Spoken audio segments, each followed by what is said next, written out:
안녕하세요. 김경식입니다.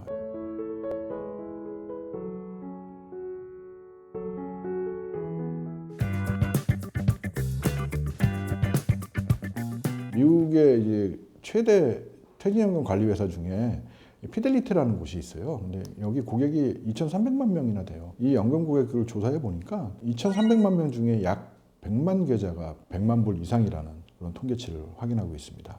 연금 100만장자 통계를 보면 평균 나이가 59세이고요. 납입 기간이 26년이나 되더라고요. 그리고 연간 급여의 17% 정도를 꾸준히 이렇게 납입해 왔다고 합니다. 좀 충격적인 거는 30대, 40대 초반 젊은 고객들도 10,000명을 돌파했다고 하더라고요. 미국에 백만장자가 많은 이유가 여럿입니다. 일단 연금제도 활성화가 된 지 벌써 43년이나 됐고요. 절대적인 적립 규모도 차이가 나고 개인의 연간 납입 금액을 고려해서 기업도 이렇게 추가 납입도 해주는 그런 매칭 제도라는 것도 잘 활성화되어 있어요. 그런데 미국의 백만장자가 많은 가장 큰 이유는 주식시장에 대한 인식과 신뢰의 차이가 아닌가 이렇게 생각이 들어요. 미국 연금 투자자들의 포트폴리오를 한번 이렇게 들여다보면 쉽게 알 수 있는데요. 국내 주식의 약 절반을 투자하더라고요. 그 해외 주식의 10%, 그리고 혼합형의 28%, 나머지 10% 정도가 이제 채권이나 예금 등으로 구성되어 있습니다. 정리해보면 주식의 약 70% 이상을 연금에서 투자하고 있고 채권과 현금의 한 30% 정도 한국은 정반대라고 보시면 됩니다. 이런 부분들이 미국의 백만장자, 연금 백만장자 수가 많은 이유이고 한국이 상대적으로 적은 이유가 되겠죠. 회사에서 열심히 일하고 연봉을 높이는 게 첫 번째겠죠. 회사는 직원의 퇴직연금 계좌의 그 12분의 1, 한 8.3% 정도를 납입해 줘야 되는 거잖아요. 퇴직연금 열심히 일하면은 퇴직연금이 쌓이게 됩니다. 본인이 일하는 시간이나 이 잠자는 시간에도 알아서 성장해 가는 거고요. 요즘 퇴직연금에서 ETF가 가능해지다 보니까는 이게 업무 중에도 매매하시는 분들이 많던데 운동량이 이렇게 증가할수록 수익이 감소한다는 부분 명심하시기 바라고요. 급여의 10% 이상을 연금저축계좌나 IRP 또는 ISA를 통해서 주식형 펀드에 납입하세요. 매월 또는 매분기 매년 이렇게 납입할 계획을 가지고 시작하시기 바랍니다. 자연스럽게 분할 매수가 될 텐데 이게 상당히 효과적인 장기 투자 전략이기도 합니다. 좀 보수적으로 계산해 보면 월급 300만 원을 시작해서 직장 생활 20-30년 정도 하시는 분들은 퇴직연금 계좌에 한 2억 정도 쌓이게 되고요. 그거 외에도 여러분들은 또 급여의 9%를 국민연금을 납입해 왔잖아요. 죽을 때까지 매월 100만 원 이상 받는다. 한 5억에서 한 10억 정도 되지 않겠습니까? 퇴직연금, 연금저축, 국민연금 합산해서 월 300두 또는 600두 받으실 수가 있는 겁니다. 다들 뉴스를 많이 접했을 거라 봅니다. 한국은 부동산 자산의 비중이 높고 금융자산이 낮고 선진국은 그 반대로 뒤집혀 있다고 해요. 국내 가계의 5분위, 즉 상위 20%의 평균 순자산이 딱 100만 불이 되더라고요. 100만 장자더라고요. 제가 이걸 뜯어보시면 한국의 그 상위 20%는 부동산이 80% 정도 되고 금융자산이 20%입니다. 반면에 이제 미국 같은 경우는 금융자산이 70%고 비금융자산, 부동산 등이 한 30% 되고 일본은 어떨까요? 금융자산이 60%, 부동산 등이 한 40% 됩니다. 나라마다 이제 선호하는 자산도 다르고 환경도 다르기 때문에 이럴 수 있죠. 일본의 경우 이자 부담 없이 대출을 통해서 집을 구매할 수도 있음에도 불구하고 젊은 사람들 부동산 매입에 적극적이지 않은 것은 보유 세금이나 유동성 리스크를 경험했기 때문이에요. 여기에서 이 유동성 리스크라는 거는 자산이 내포한 리스크 중에 가장 지독하고 지옥 같은 겁니다. 낮은 가격에 내가 팔고 싶어도 팔 수 없는 상황에 한번 직면해 보십시오. 미국도 서브프라임 모기지 사태를 겪으면서 집을 투자하거나 임대 수익의 목적보다는 거주의 개념으로 이렇게 안착하고 있는 것이고요. 한국은 가족들의 거주 목적 외에 정기적인 임대 수익, 전세를 놓는다거나 이렇게 쏠쏠한 그런 현금 흐름의 대상이 되다 보니까 부동산의 비중이 커졌다고 생각이 들어요. 1순위를 해야 되는 거는 단순히 노후를 위해 저축하라? 이게 맞지 않는 것 같아요. 금융을 통한 노후 준비는 되도록 일찍 부담하는 선에서 납입하면 되는 거고요. 퇴직연금이야 직장 다니면서 회사가 납입해 주는 거고 그걸 직접 잘 이렇게 운용하시면 됩니다. 국민연금도 마찬가지예요. 이게 어차피 강제로 급여에서 국민연금 같은 게 적립되는 거잖아요. 오히려 여기 이 45 플러스의 패널로 나오시는 김경록 고문께서 말씀하셨던 1인 1기 이런 책도 있고 강창희 대표님의 책을 보다 보면 평생 현역으로 살아라. 뭐 이런 말씀하시는데 이런 부분들이 오히려 1순위 재정적 노후 준비가 아닐까 이런 생각이 듭니다. 1인 1기가 평생 현역을 위해서는 자기개발 비용으로 지출되는 금액들이 상당할 거예요. 또 급여에서 일부를 연금저축에 납입하는 것은 꼭 노후가 아니더라도 불확실성에 대비하는 예비비로 생각하시면 됩니다. 연금저축 계좌는 출금이 가능하잖아요. 그래서 예비비로 활용하셔도 된다. 그렇다면 1순위로 해야 될 게 아니라 하지 말았으면 하는 얘기를 드리면 지나치게 생애주기나 이런 쪽에 너무 구체적으로 이렇게 말려들지 말라는 얘기예요. 대표적으로 예를 들면 글라이드 패스 뭐 얘기 많이 하는데 100세까지 사는 마당에 정년이 본인이 어딘지도 모르고 내가 언제까지 일할지 또는 향후에 채권이나 주식시장의 뭐 포지션이 어떻게 될지 사이클이 어떻게 될지 모른다는 겁니다.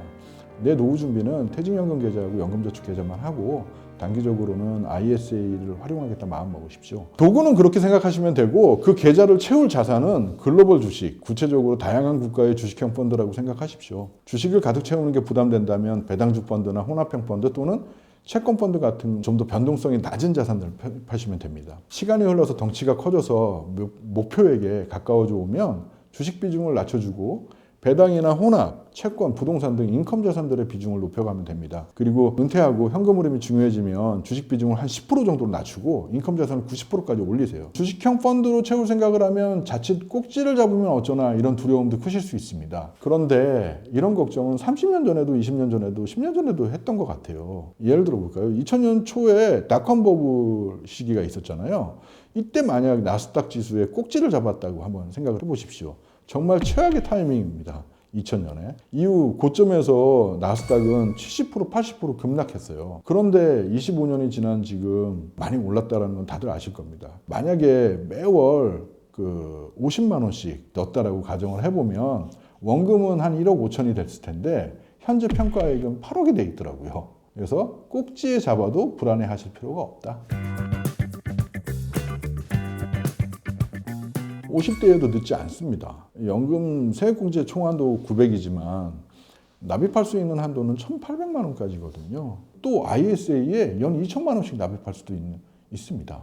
10년만 이렇게 납입하시면 원금 2억 정도 납입할 수 있는 거고요. 복리 효과가 구체화되는 15년 후인 65세든 75세가 됐을 때 원금은 2배 이상 불어나 있을 가능성도 높다고 봅니다. 남은 여생 여유 있게 살 수 있는 금액이 이렇게 해서 충족시킬 수 있는 거죠. 물론 누구나 빠르면 빠를수록 좋다고 얘기하죠. 연금저축계좌를 하나의 도구라고 보면 다른 계좌들보다 비용 부담이 낮다 보니까 복리 효과가 기하급수적으로 늘어나는 그런 효과를 기대할 수 있기 때문인데요. 다만 빨리 연금저축을 시작하는 게 말처럼 쉽지 않더라고요. 매번 빠듯하고 돈이 나갈 곳이 상당히 많습니다. 사회생활을 하는 20대 후반이나 30대 초반에는 여러 이벤트가 많아요. 하고 싶은 것도 많고 굳이 열거하지 않아도 잘 아실 겁니다. 하고 싶은 것들 좀 하시고 나서 35세에 하든 40대에 시작하든 본인의 경제적 자유를 위해서 예비비를 만들어 놔야겠다 싶으면 그때부터 계획적으로 시작하세요. 이거는 두 가지로 그냥 말씀드릴게요. 주식을 꽉꽉 채워서 적립하라 얘기가 첫 번째고요. 두 번째는 은퇴 전후로 인컴 포트폴리오라는 그런 생산 기제를 구축해 놓으라 얘기를 하고 있습니다. 젊어서 주식 중심으로 적극적으로 운용해서 수익을 극대화해야 한다는 점을 강조하는데요. 물론 주식시장은 경기나 이익의 함수라고 생각을 하잖아요. 그래서 비즈니스 사이클에 따라서 등락을 보일 수 있습니다. 하지만 이 사이클이라는 게 호황과 침체가 연속된다는 것을 의미하진 않아요. 단기 투자에서 하락 사이클에서 5%, 10%, 30%그 이상 손실을 보기도 하겠지만 매년 적립식으로 투자를 이어갈 경우에 손실 사례가 단 한 건도 보이지 않았다는 점이에요. 오히려 장기로 갈수록 연평균 수익률은 10년, 20년, 30년이 되면은 7%로 다 수렴이 되더라고요. 그리고 이제 은퇴해서 벌라는 얘기가 좀 아리송할 수 있는데요. 불려놓은 연금 자산을 이제 주식으로 운용하지 말고 현금 흐름이 안정적인 인컴 자산들로 분산하라는 얘기입니다. 대표적으로 예금도 있을 거고 쿠폰 이자를 지급하는 채권도 있습니다. 그리고 정기적인 임대 수익을 기반으로 하는 부동산 리츠도 미국 부동산 리츠, 일본 리츠, 한국 리츠 등 다양하게 투자할 수가 있습니다. 또 이것뿐만 아니라 도로, 공항, 항만, 에너지 파이프라인 등 인프라 자산에도 투자할 수가 있어요. 그런 수단들이 굉장히 많이 있습니다. 은퇴해서 돈을 번다라고 한 것은 배당과 이자, 임대 수익과 같은 현금 흐름을 꾸준하게 확보할 수 있는 거를 제가 번다라고 표현한 것입니다. 연금 인출 전략을 관통하는 그 핵심은요, 퇴직연금의 적극적인 활용과 국민연금의 개시 시점을 고려하라는 것입니다. 퇴직연금을 일시금이 아닌 연금으로 수령할 경우에 퇴직소득세를 최소 30% 정도 감면받는다는 건 잘 아실 거예요. 그리고 퇴직연금 중에 퇴직금에 해당되는 금액은 연금소득 분리과세 인출한도 1,500만 원에 포함되지 않습니다.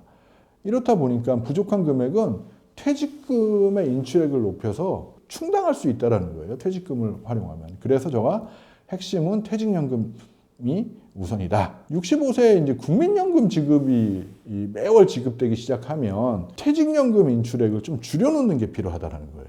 그래야 퇴직금의 조기 소진을 막을 수 있습니다. 만약 연금 계좌에서 불가피하게 큰 돈을 1,500만 원을 초과해서 인출해야 된다면 전액 기타 소득세 또는 종합소득세 중에 선택한 항목으로 과세가 돼요. 종합소득세에 적용되면 여러모로 골치 아프니까 기타 소득세를 선택하는 것이 유리할 수 있습니다. 다만 매년 1,500만 원을 초과 인출하실 때는 한 번에 하시는 게 유리해요. 1억을 5년에 걸쳐서 인출한다고 하면 2천만 원씩 5년에 걸쳐 하시는 것보다 한 번에 4천만 원 인출하시고 다음 해부터는 1,500만 원 이내로 인출하시는 게 유리하다는 것입니다. 이 말은 1,500만 원을 넘어서면 초과분이 아니라 전액이 기타소득세 적용이 되기 때문에 총 1억 원에 대한 기타소득세를 납부하시는 것보다 4천만 원에 대한 기타소득세만 납부하시는 게 유리하다는 것을 말씀드린 겁니다.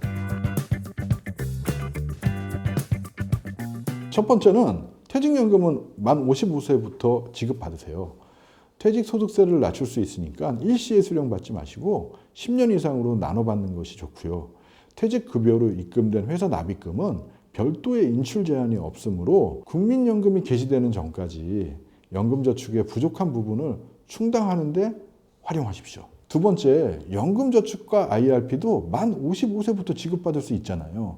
중요한 부분은 세액공제를 받는 원금과 계좌에서 운용해서 발생한 수익은 연금소득 한도 연 1,500만 원에 포함된다는 점을 기억하셔야 된다는 거죠. 세 번째는 국민연금은 만 65세부터 지급받습니다. 다른 연금들과 달리 사망 시까지 받을 수 있는 종신연금이라는 특징이 있죠. 또 물가에 연동돼서 연금 지급액이 증액되기도 하고요. 다만 문제는 매스컴을 통해서 많이 접하셨겠지만 향후 지급 개시 연령, 수령 금액이 점차 불리한 조건으로 바뀔 수 있는 가능성도 있죠. 종합적으로 여러분은 3개의 구간으로 인출 전략을 수립하는 걸 기억하시기 바랍니다. 국민연금 지급 전 구간 55세에서 65세, 국민연금 지급 후 구간 65세 이후, 그리고 퇴직금 소진 이후 인출 구간, 마지막 3구간 퇴직금 소진 이후 이 구간에선 퇴직연금과 연금저축 IRP를 통산해서 1,500만 원 이내로 인출하는 구간이라 각별한 관리가 필요합니다. 내게 연금 투자는 자유입니다. 연금을 납입하고 운용하는 이유는 누구의 시간표가 아닌 내 시간표대로 살 수 있는 자유를 위한 것이잖아요. 그리스인 조르바 쓴 그 카잔차키스의 그 묘비명에 이런 문구 있다고 하잖아요. 나는 아무것도 바라지 않는다. 나는 아무것도 두렵지 않다. 나는 자유롭다. 바로 이게 연금입니다.